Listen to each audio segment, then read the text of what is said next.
the Mindset Athlete Podcast, and I'm your host, James Roberts. I'm a two-time Paralympian and owner of James Robert Fitness, which is an online training, nutrition, and mindset coaching business. And each week on the Mindset Athlete, we like to bring you inspirational athletes, a message, or experts talking about human optimization to teach you how to change your perception of your mindset and become 1% better. And on today's show, I've got Markus Collins. So welcome onto the show, Markus. Hello, James. How are we? I'm very good. And how are you this evening? I'm fine.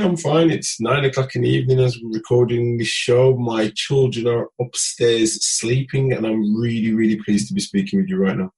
Oh, the pleasure is all mine, Markus. So before we delve into today's topic, can you give a brief introduction to yourself for obviously the listeners, and obviously as we're recording this via video, the ones watching via the video format? Okay, so my name is Markus Collins, as you've heard.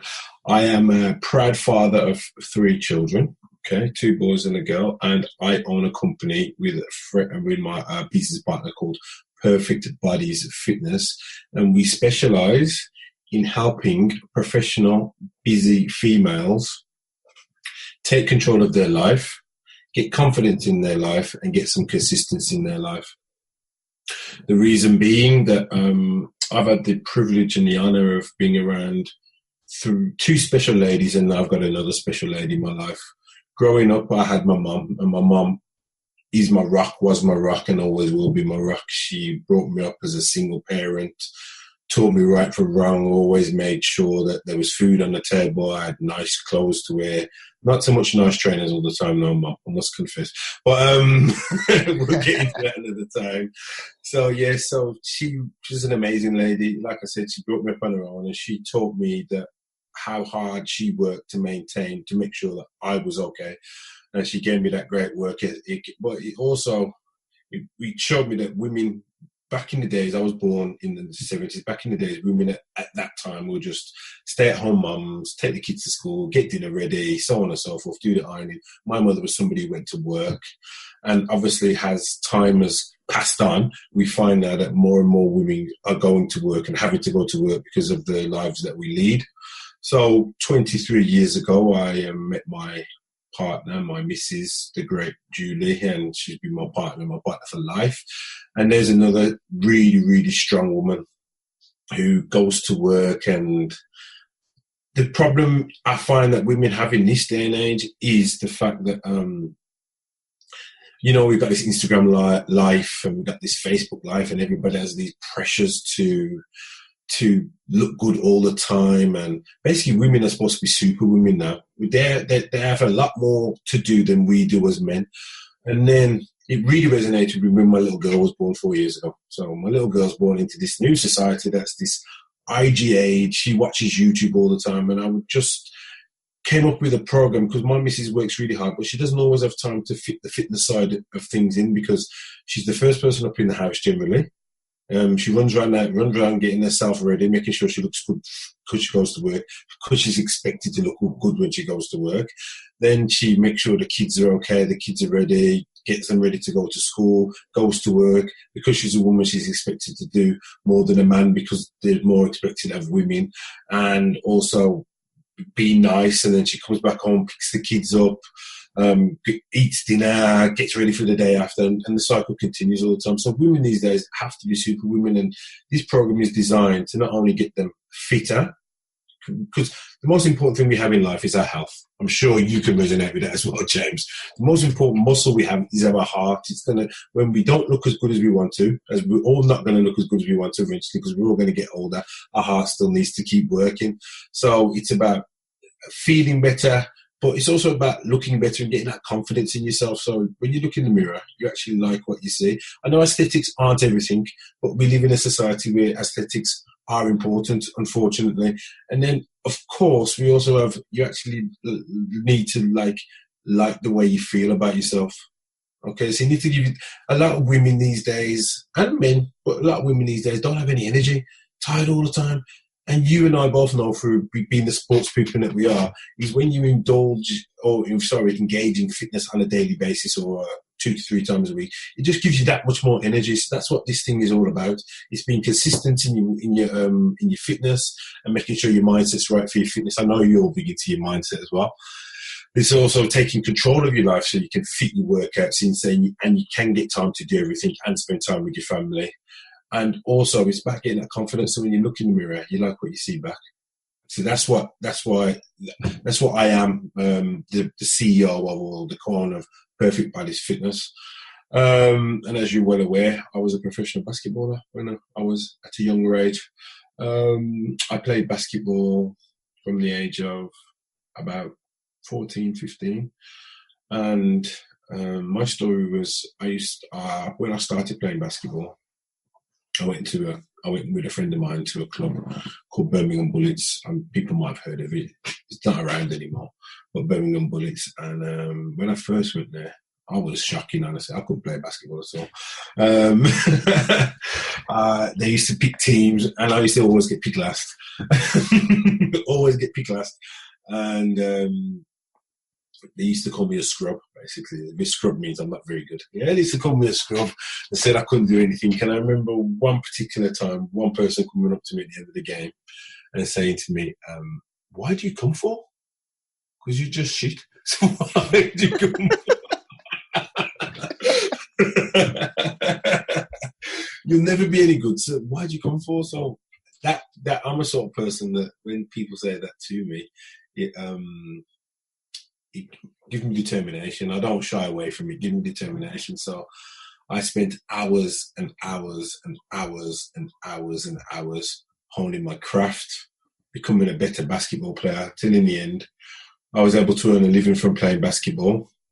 And that same person who said that to me, I remember playing against him about 2-3 years later, and I was saying to him, do you remember when you used to call me a scrub? And posting him up and doing things and saying, it's not like that anymore though, is it? At the age of 20, I got a scholarship to the University of Illinois to play basketball. Unfortunately, I used to play basketball all the time, and it wasn't always against people who were that good, but I just used to love playing basketball and practicing. And I used to play at Aston Villa Leicester Centre, which is near where I come from in Birmingham. And there's a thing called Dallas, and everybody's entitled to go to Dallas. So you get people who are good basketball players, people who are not so good basketball players.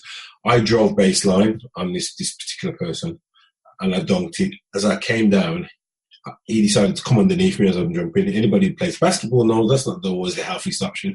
As I came down, I landed straight on his foot. My bone broke and came through the skin of my foot, and I messed up my knee. And I was never, ever, ever the same basketball player ever again after that. So the University of Illinois scholarship went because I had to take too much time out sorting out my knee and so on. And I was never a one-footed jumper again after that.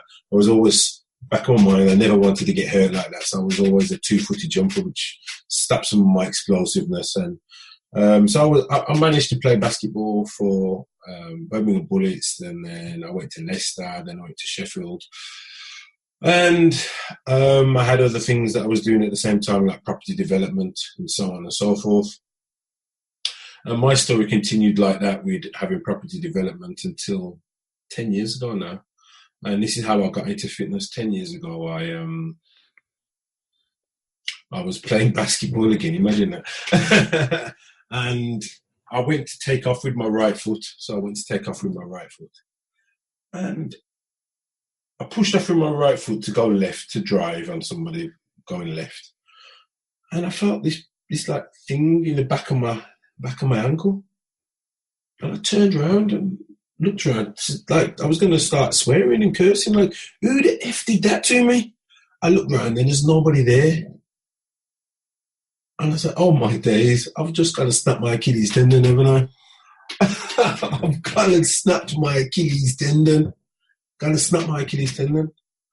Wow. So I'm still full of bravado. So I get up, I hop to the ambulance comes, takes me to it's told me I've got a rupture. So 2 days later, I'm getting it surgically repaired. So wake up with this big, massive cast on my foot. On crutches. So I don't know if you ever been on crutches, James? Not of my own doing. No, it would be just because I haven't got my prosthetic leg on. That for me, Okay. that's the only time I've ever been on my So you're crutches. definitely aware that when you have crutches, you can't actually do anything, can you? Because your hands are totally taken up. You can't do anything. I'm talking about you can't even make yourself food. You can't even make yourself food because you can't carry it to where you want to get to. You can't make yourself a drink. So, but that was that. So after my first initial Achilles tear, I was still full of vigor and hope, and I said to myself, okay, then, all right, I'm still going to go to the gym. I'm still going to try to keep myself as fit as I can. And I rehabbed. So I was in a cast for 12 weeks. So when I came out, my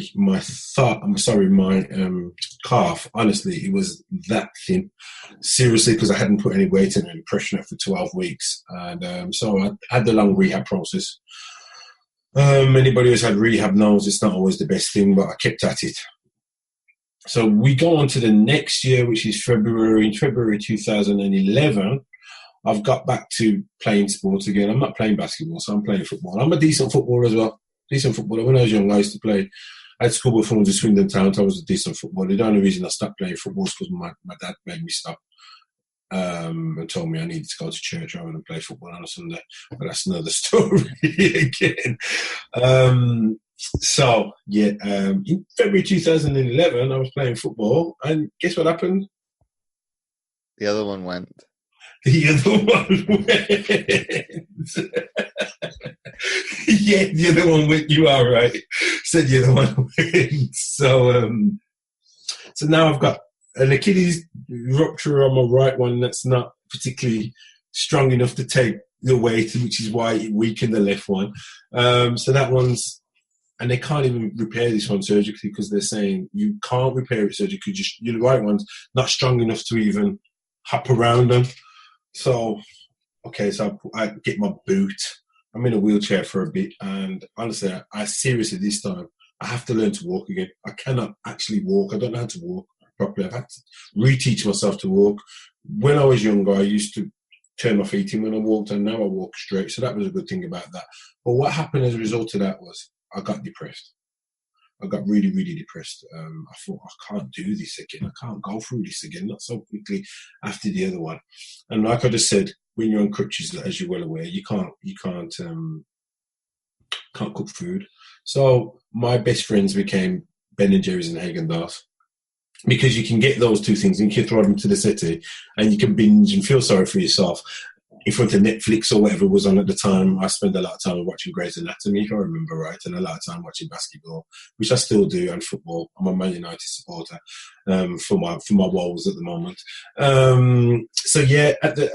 At that point, I put on an amazing 5 stone. I went from 16 stone virtually to 21 stone. 21 stone. I had to go through a whole rehab process, and altogether it took me about, from start to finish, I would say I went from 2011, and I didn't really get back on my feet properly until 2013. January 2013. It took me that long. And obviously I was feeling sorry for myself, as I alluded to, and I was depressed. I was in a dark place. And one day my brother, who I'm really close to, came to me and says to me, "What are you doing? What are you doing? Seriously, what are you going to do for the rest of your life? Because I'm damn sure you ain't going to sit down here for the rest of your life and do nothing and feel sorry for yourself." So he said to me, I said to him, "Look at the state of me. I've never been as big as this in my life. I was an athlete, and now look at the state of me. I'm going to be a Billy. My cheeks are out here." There's a picture of me, actually. And when he goes out, I might actually ask you if I can put it there just as a testimony to what I went through. So he gave me this workout. It was a bootleg copy of a workout called the Insanity Workout. So Insanity Workout Shaun T. So I looked at this workout and I said, okay, then I like the look of this. It looks hard, but it looks like if I do it, it's going to work in it still.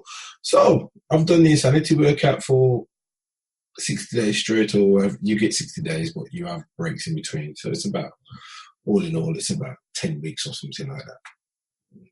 And I've lost like 2.5 stone in 60 weeks. I've become fitter and it's made me healthier, and I'm starting to get my confidence back and my self-esteem starting to get a lot better. So then I've downloaded other ones. There's one called, there's a sports one. So all in all, in 5 months, I took the 5 stone off. Insanity instructor. So I said, you know what? This is absolutely incredible. The way I feel about myself and the way I feel about my body is incredible. So at that point, I said, you know what? I'm going to get into the fitness industry. I didn't have any other options at the time. I'm going to get into the fitness industry because I know how empowering it is when you lose weight and how much better you can feel about yourself. So I went and did my qualifications and started working in the local gym. At the same time, I got the option to become an insanity instructor. So I became an insanity instructor, and honestly, I have taught so many insanity classes over the years. I've taught so many insanity classes over the years, and it's really helped me and helped other people. So I've become a personal trainer, and as the years have gone by, you make some mistakes as a personal trainer. When you become a personal trainer, everybody always says to you, when you go to the course, he says, oh, you can make £30,000 a year and you can make it really easy. And I'm sure you know the same thing as well, James. It's not as easy as they make it out to be. No.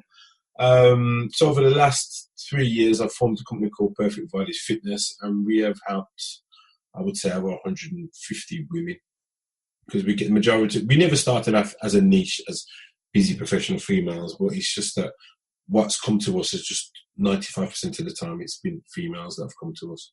And obviously I'm aware of females because I live with a female. I have a mum who I lived with, who we're very close to, and obviously I've got a daughter. And also my missus, Julie, she has a very good job. So I tend to do a lot of the things that automatically would be classed as, it's not so much anymore, but females do, i.e. take the kids to school. Because of the job that I do, or the profession I have, or the business I have, I can fit my life around taking the kids to school, making sure that food's on the table at night, and so on and so forth. So I do a lot of those things. So that's why from Perfect Bodies Fitness, and that's what we're doing now. We're just here to try and help as many women as we can, you know, get that confidence, get that consistency, and take that control back in our lives. And what we're actually doing right now, we're in the middle of one right now. I know that when this is being recorded, it's called the 7-Day Kickstart Challenge. And what it is, we allow as many women as they want to join a challenge where you have accountability and you just follow workouts and a meal plan for 7 days. I've actually done it myself. When I did it myself, I lost 6.5 pounds in a week. We've run 3 of them all together. And I think the most amount of weight that one lady lost in those 7 days was 11 pounds. 11 pounds in 7 days. So basically, that's why I'm here. And obviously, I met yourself in a little mentorship group that we were in, and we decided to do this podcast together. There's my story, James. That's why I said to you off air, it's a better story than you make it out to be. Because you've got me on tender hooks. And I've heard some of it already. But obviously, like you said at the very beginning, Marcus, with it being total body fitness, does it not work as contrary to what you believe in a little bit, with it being too in a world that we're too engrossed on being close to perfection as possible? But is that more a play on words that you wanted to do to kind of shock? Basically, where that came from, the Perfect Bodies Fitness is, there is no such thing as perfect, is there? No. There is no such thing as perfect bodies. You can never get the perfect body, because even those people who think that they are, we would look at and say, your body's amazing. It's not perfect to you. There's no such thing as the perfect body, like there's no such thing as the magic pill. Okay, so there's no such thing as a perfect body. So we're always trying to, in my life, what I do is I try to attain perfection in everything that I do. But it's impossible to be perfect. If you're religious, there's only one perfect person in life, and his name is Jesus Christ. So there is no such thing as perfection. So when we talk about Perfect Bodies Fitness, it's because there is no such thing as perfect. There's no such thing as a perfect body. But we can always strive to be perfect. But you'll never get there, but you can strive to be perfect. And that's where that original title came from. Well, I think it works because you're saying relating to the busy fitness professional. Well, yes, yeah, so Changing PBF, the lettering around a little bit. Yeah. Professional busy females, PBF, yeah. You're right still. You're So is right. that an accident or it's No, kind no, of no, work? no, no. My business partner always says to me, you spend too much time thinking about, like, I'm not saying no, because I want it to resonate. So you got PBF, which is Perfect Bodies Fitness, and then you got Professional Busy Females, which is the target audience that we get, so it all works together. Yeah.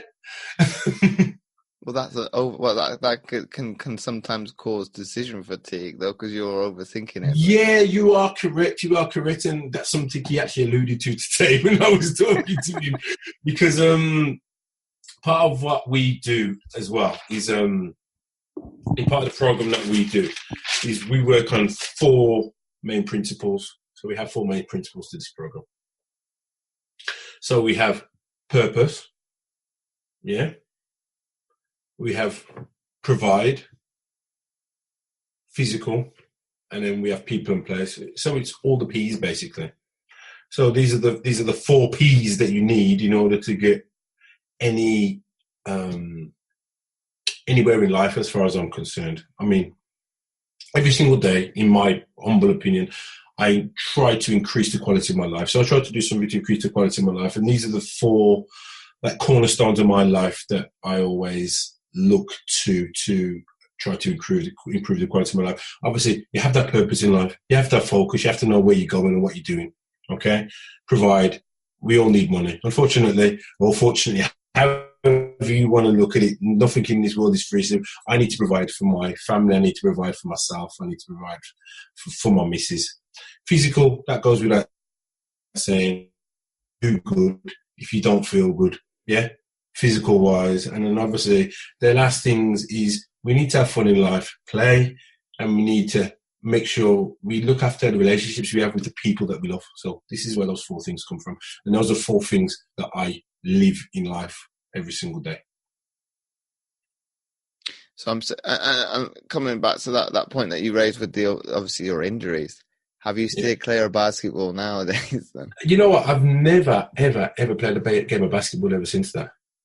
I've never, ever played a game of basketball. Is that down to fear then? That it could happen again? It might be mindset, you know. I think it's mindset in a different way. I think because of the age that I am, and because I'll go and play, I just know I'll never be the same basketball player I was before. And I think it's one of the hardest things to.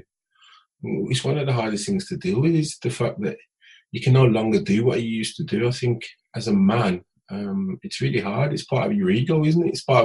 It was such an important part of my life for so long, and then all of a sudden it's taken away. And then I'll probably go and play against people who are a lot younger than I am, and they'll be able to do things that I used to be able to do and I can no longer do, and it's really, really difficult. It's really, really difficult to deal with that. I don't know if I'm ready to go there. I was planning on there's a thing called walking basketball, and when you get to 50, there's walking football, there's walking basketball. When you get to 50, you can actually play walking basketball. So it was something in my mind I was aiming for 3 years' time, so I might do that in another couple of years' time. Yeah, but wouldn't you bully most of those people to a certain extent? Because, well, you could say on one hand, they're coming from a basketball background to stay within it, but then they might be new people coming into it because it's a more relaxed way. No, yeah, and definitely. But when I'm talking about playing walking basketball, I'm talking about playing it at a high level. Yeah, I'm going back. I'm a competitor at heart. So I'm a competitor at heart. So I'm talking about, my son plays football for West Bromwich Albion, so he's on West Bromwich Albion's books. And when he used to get coached, by a man called Ian. Yeah. And he plays for the walking football, and he plays for England walking football team. And they won the World Championships a couple of years back, and he's older than I am. So I'm saying, well, you can do it. I can do it as well, and it's still so. And basketball is my love, and like you say, when I play against people who've never played the game before, yeah, it's going to be easier because my skill set's just there, isn't it? Still, it's like riding a bike. You play basketball, yourself. It's like riding a bike, isn't it? So once you can shoot a shot, it'll take you a while to get your touch back, but you'll never forget how to do it. I never forget how to shoot a shot. I never forget how to dribble. It just take me a while. Oh yeah, but you won't take it easy. You'll 100%. I would never take you'll it find easy. the where you're comfortable with playing at in terms of a mental perception. It's like, well, I have to play up here. It's difficult to play up at the top all the time because you will mentally lower your ability to who you're playing against. Yeah. But it's getting your head round that. It's like, well, I can't lower my intensity because if I do that too much, I'll start playing like that against better people. Yeah, and that's why, like when I started playing basketball in the first place, I didn't do it knowingly. It's just a friend I went with called Errol. He actually played for the Birmingham Bullets, and I met him, and he said he played for them, and I went along with him. Now, I didn't know that he did, but you're right. What happened is because I was always playing against people who were better than me, I was striving to get to their level. So it was easier for me. Like you said, if I'd have started off playing with people who couldn't play the game very well, I probably wouldn't have got as far. Or I might have got as far, but never as quickly. Because you're right, what you say. You always eventually come down to the level that you're playing against. Because when you play against people who are not as good as yourself, you just start messing around here. You know, you start like, unless you got that mindset where you can say to yourself, okay, today I'm just going to work on my left hand. Today I'm just going to shoot everything with my left hand. Because I know I'm not playing against people who are as good as myself. Today I'll just work on getting one of my weaknesses better. So on and so forth. That's how I used to view things. I think that's a great lesson for the younger kids, great lesson for anybody really to look at it from that perspective. I hadn't thought of that. You got to really. To look at, well, I think that's where you get disheartened at times because you're thinking, oh, you fumbled a pass, thinking, oh God, that wouldn't happen when you're playing with somebody better. Yeah, definitely. But you get, it's like, okay, take a step back, and I think your way of thinking is a lot more positive. It's like, well, might as well work on a weakness. 100%. Become part of the arsenal. There you go, because we've always got things that we need to work on in it. As a basketball player, when I was a basketball player, I always wanted to have no weaknesses. I always said that I wanted to be able to, when I played, I always wanted to be able to give people as many different looks. So every time I come down the court to give them a different look, so they go, wow, so they're off balance all the time. They're like, oh, and that's the way I do things. And I think in life, in general, we always need to work on our so-called weaknesses. We shouldn't. I'm not saying we don't have weaknesses because we all do, but we always try to become. I'm a person that just tries to become the best person that I can ever become, and I try to work on it every single day. So I do a lot of reading. I'm reading a book right now called Atomic Habits. I don't know if you've read it. Have you read it? Mm-hmm. James Clear. And he's all about habits and habit forming. And one of the things why I started reading it is because he resonates about every day. If you just try to progress by 1% every single day. Just try to progress 1% every single day. So just try to make yourself better 1% every single day. Yeah? If we do that every single day, at the end of the year, how much better we're going to be than we were at the start of the year? And I'm reading that book at the moment. So for anybody out there who's listening, you want to read that book, it's very, very good. And I'm all about trying to educate myself always. And one of the reasons I still do that is because I have young children as well. And every single day with my young children, we sit down and we read books. Because every single day they've got to improve as well. Because nothing is going to happen in life by sitting down and doing nothing and expecting it to come to you. It can't. It's impossible. It's impossible. So every single day we have to improve as people so we can become better people, in my humble opinion anyway. That's probably taken my next line out of my mouth in terms of, because the next one I would normally ask is, well, how did you get people to change their perception of their mindset and to become 1% better? But I think you've answered it and hit the nail on the head. But is there anything you want to add to that? In terms of mindset and changing people's mindsets, I mean, I'm really, really in awe of what you do in terms of mindset, because helping people to change their mindset is probably the biggest factor in people not getting where they want to in life. Because a lot of people don't do things in life because they fear. They fear doing it, or they fear not succeeding at it. And turning somebody's head around to making them aware that you can achieve this is one of the hardest things that we do as trainers and coaches between us, the two of us. It's one of the hardest things. And sitting down with people and letting them know that, like you say, if you don't do something, you will fail 100%. I promise you. If you don't do it, you will fail 100%. I promise you this. You will never succeed if you don't try. I promise you. There's not a footballer who's ever scored a goal where he didn't shoot. There's not a basketball player who's ever hit the shot where he didn't shoot. Okay, you have to remember that sometimes you are going to fail. But even if you fail, at least you tried, and you'll know what to do better next time. So, like you said, in the mindset, it's all about habits, isn't it? It's all about forming habits. And at first, it's really, really hard to form a new habit because we all have that comfort zone where we're all comfortable.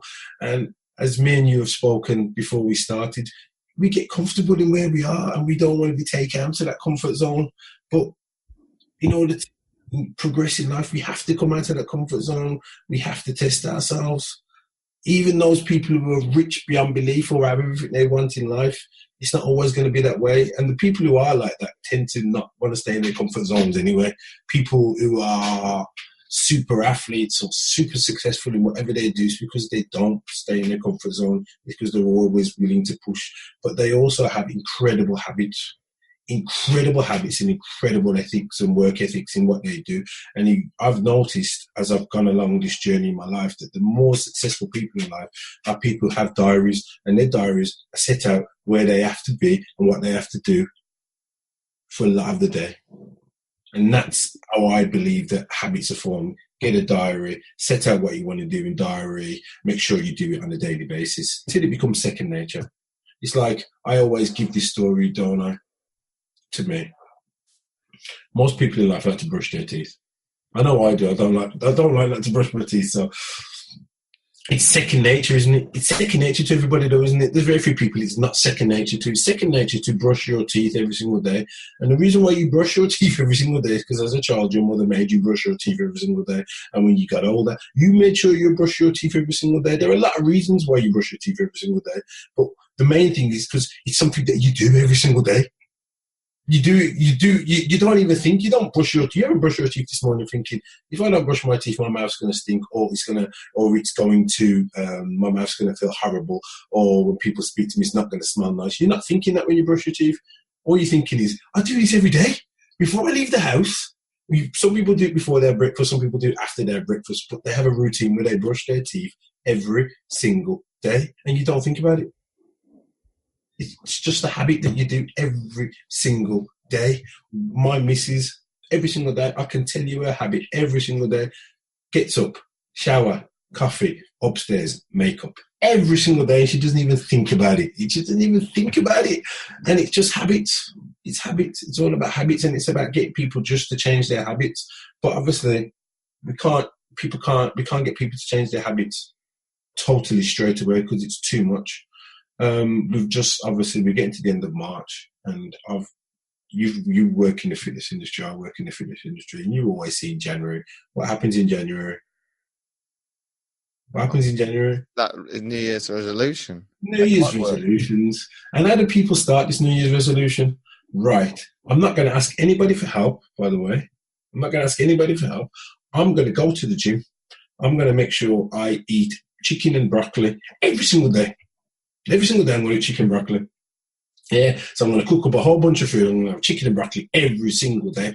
I'm also going to go to the gym 5 days this week. So it's the first week of January. And you know what? Everybody's on a high. New year, new me. You know how it goes. And so they go to the gym every single day. On the Sunday, like, wow, I'm so tired. Oh, my days, I'm so tired. So the week after, maybe go to the gym 4 or 5 times, but they're starting to get bored of this food now, right? So end of week 2, they're like, you know what? I'm just going to have something I like to eat this week, on this weekend, because like I've got to, because like this food's killing me. Gone to the gym 4 times a week after. Now the gym's down to 3 times a week, and other things are getting in the way. By the end of January, as you will aware, maybe February, you're talking about going to the people and say, how do I cancel my membership, mate? Because I'm just not coming to the gym like I went to. And they'll start exactly the same thing again the year after. Exactly the same thing again. And it's because they haven't got a sustainable plan. They haven't asked anybody to help. They haven't got a sustainable plan. And they've tried to do everything all at once. And that's the reason why people don't succeed when they want to, because they try to change too much at once. Too much at once. Yeah?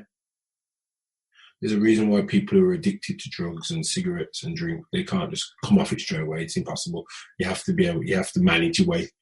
You have to manage your way through it. And it's a bit like anything in life. You have to plan, and you have to set a plan, and you have to keep to that plan. But that plan can't be too drastic all at once. Like we just alluded to, small steps, little progress, and over time it becomes a habit. Once it becomes a habit in your life, you know are well aware that exercise is one of them things that once it becomes a habit in your life, you start craving exercise. Your body starts craving it. And it also starts craving the fact that it wants to eat a certain amount of meals every single day as well. It starts craving it. And also when you do exercise, it means that when you do occasionally eat things that you probably, other people say, why on earth are you eating that? That's a Krispy Kreme donut. You say, because I train as often as I do, it means I can eat something and I don't feel bad about it either, because I've put the work in, so I don't feel bad about it at all. And if there's one thing I would say to anybody who's listening to this, habits get you progress. So get good habits in place, but you have to plan for these habits. Most people that are professional, and especially the professional busy females that I work with, they have diaries at work. I know they have diaries at work, and those diaries are filled out all at work. And all we need to do is just make sure we plan what we're eating, when we're eating it, and then plan exercise, however many days a week you want to do exercise. But just plan it into your life. And then eventually, like I said, it becomes a habit. When it becomes a habit, you start looking, before you know it, 3 months down the line, you start looking at the mirror and you start going, wow, I start liking what I look like in the mirror. And all of a sudden, that self-esteem comes up now, doesn't it? You're a lot more confident.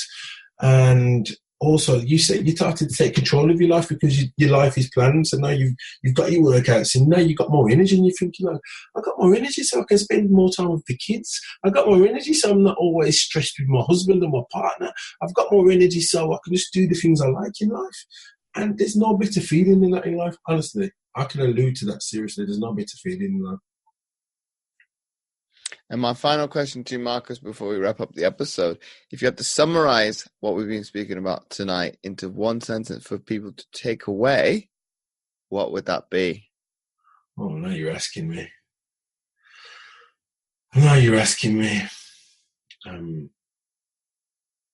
Okay, it's this. It's something I posted in my group today. If you keep doing what you've always done, you're always going to get what you've always got. You are never going to change until you decide to change. And that sums it up. I think that's an amazing quote to end. So if anybody wanted to reach out to you, Markus, and get in touch, how would they do that via social media? Okay, we have a Facebook page called Perfect Bodies Fitness. We have a website, perfectbodiesfitness.co.uk, and we have email inquiries at perfectbodiesfitness.uk, and we are also on Instagram at perfect_bodies_fitness. All right, so if anybody does want to reach out and ask me any questions, particularly professional busy females, don't hesitate. We're always here to help. As I said, that program that I've talked about that we run that helps women lose weight, that program runs every single month. It runs the second Monday in every single month, and it runs for 7 days. It's totally free. There are no obligations. All we're trying to do is help as many women kickstart their fitness so they can get control, get confidence, and have some consistency in their life. So once again, Markus, thanks again for coming on The Mindset Athlete. James, it's been an absolute pleasure, seriously. It's been an absolute pleasure. The pleasure has been absolutely all mine. Okay, then. If you like this episode, please do share it with your friends, and do let Markus and I know what you thought of the episode by tagging us over on Instagram at perfect @James_Bodies_Fitness and at James O. Roberts 11. You can do the same on Twitter and Facebook. Make sure to check out Markus's website at perfectbodiesfitness.co.uk. And again, do check out my free content at fitamputee.co.uk/free-resources. Make sure to check those out. The links will be in the description. You can find all the show notes at mindsetgame.lipsum.com under the category Fitness. So once again, thanks for listening, and I'll catch you next week for another episode of the Mindset Athlete Podcast.